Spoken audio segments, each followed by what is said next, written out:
Hello, BookTube, and welcome back.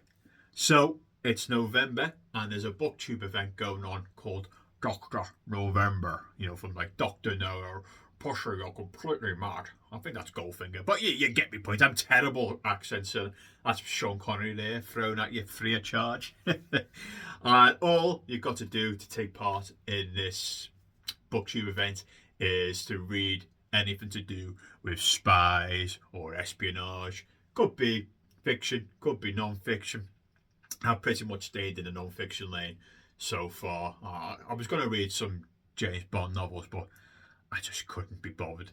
My previous video was about the book called The Illegals by Sean Walker, which is about Russia sending its spies to embed themselves in countries in the West and to stay in the communities for 20 years, waiting for that nod from the Kremlin to commit acts of sabotage.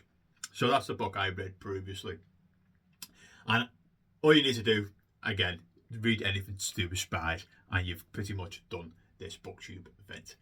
So the one I want to talk about today is called The Umbrella Murder. Now this is by Ulrik Skotte. Now, if you don't know, this is a very famous case in the UK. In 1978, a Russian dissident got umbrellaed. He got killed on Knightsbridge, which is pretty close to the Houses of Parliament in London. Somebody stabbed him at the end of an umbrella, and it injected him with a poison pellet, which eventually ended up killing him. Now, it isn't officially being solved. Who knows will it ever be solved? But this book is pretty much talking about this murder. Now, the author Ulrik is a Danish. He was a sports writer, which have I had some? Okay, I've got an interest in spies and all that. But if a guy comes completely out of the blue and wants to talk to me seriously about a murder, somebody committing an assassin who's committed murder, why you come to me for? Because he's a sports writer. So this guy called Franco, who's like a documentary filmmaker, approaches this Danish sports writer about the umbrella murder, and then they get together. This is the early 90s, so it's like 93 to 95. They join forces, and then loads of conspiracies happen. This Franco's like a proper conspiracy head, proper crazy conspiracy head. Think everybody's out to get him. He thinks lots of the Western spy services was also involved in this, and they don't want anything to come out.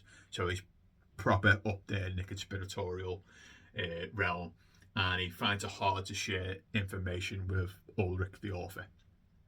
So they always have that clash of Ulrik saying, if you really want me to get involved with this, you've got to tell me more, because this guy Franco says he knows who's killed him, and not only does he know who killed him, the killer stayed with him in his house, in his attic. He took loads of film footage of him and photos, and he was an Italian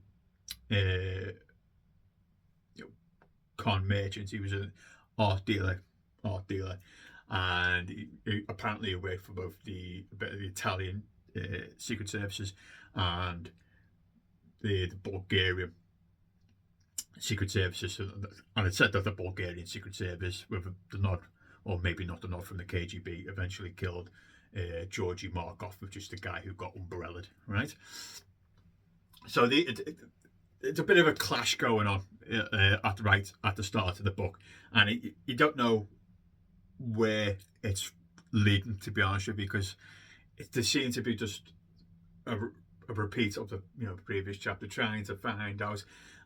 Ulrik's just like, I don't know what's going on. You need to share with me more information. I want to meet the so-called assassin that Franco. And Franco's pretty much like, no. I'll tell you in my own time, because I don't fully trust anyone, because I'm a complete conspiracist. Right? So they've got this like interaction with each other, and sometimes it gets a bit funny and all that, but it's more frustration from the author Ulrik, and then eventually he calls it quits and goes, listen, spending too much time away from my job and my family, and I feel like we're going absolutely No way. So you've got all this information about this killer and you're not sharing it with me. You won't let me see the killer. And you told me that the killer said, yeah, I am the killer. And I want you to tell you my story. And you're just not sharing it with me. So 20 years goes by. Okay, they had the breakup. And then part two starts. And then the Salisbury murders happen in England with the... I can't remember, was he a former Russian spy or the guy who got murdered in Salisbury, England? Or was he like a political opponent of Putin? Anyway, they got killed, didn't they? So this triggers Ulrik to think, do you know what? I'm going to get back into this. I'll see if I can call Franco and, talk to the crazy conspiracist. And the second part, I think, is so much better because it's a lot more tasty. So he tries to get in contact with Franco and he can't. And eventually talks to Franco's wife. And he finds out that Franco had died a number of years before in what the author thinks is really suspicious, a really suspicious way.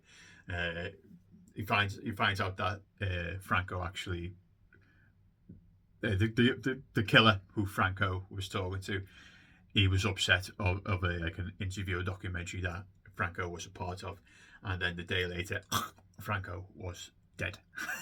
Okay, so the conspiracist is gone, and that's all about the author then wrapping up everything that Franco had left behind for the author to read and work out.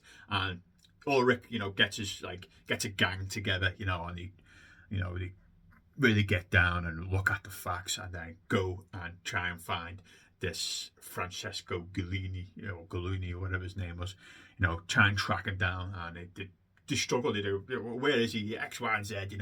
It's one of them, and then they eventually chase this man down, and then the whole book culminates in this standoff of when they go and interview him. The first time that Ulrik's ever met him after 20 odd years of researching him, and then they have the head to head in the Francesco's apartment. And that's it, I won't tell you anymore. This book it's only small, it's about 200. With books like this, I find the more the better. I do like, again, I love, it's chef's kiss for me, this kind of stuff, So the more the better. I wish I had more. It's only about 250 pages, 300 pages, so it's a very light bite. You run right through this. It's a well-written book. This is a really good narrative book. As I said, the second part of this book is, I find it's better because there's you can see the end point. You know what everything. Okay, it's starting to everything's starting to fit in place now. Whereas the first part was a bit scattershot, and there was more frustration between the author, the sports writer and the conspiracist. And also, I'd love to just reflect on himself of why Franco actually just picked him, a sports writer of all people, to come and track this assassin down again. Assassin. So yeah, this is a quite good. It's a good book. It's a really interesting, cool book, and again, it's one of those books you fly through and go, what? So this is all about a tracking down of an assassin that killed Georgi Markov in London with an umbrella, and potentially killed the conspiracist Franco, which led Ulrik to finally confront Francesco Galino. So if that sounds like it's up your street, folks, go and read it. It is quite good. Again, you'll fly through it. It's very, very readable. Just a little bit of a frustrating where's this going at the start, but you'll get over it because it's a short book. Anyway, I will speak to you soon. Goodbye, BookTube.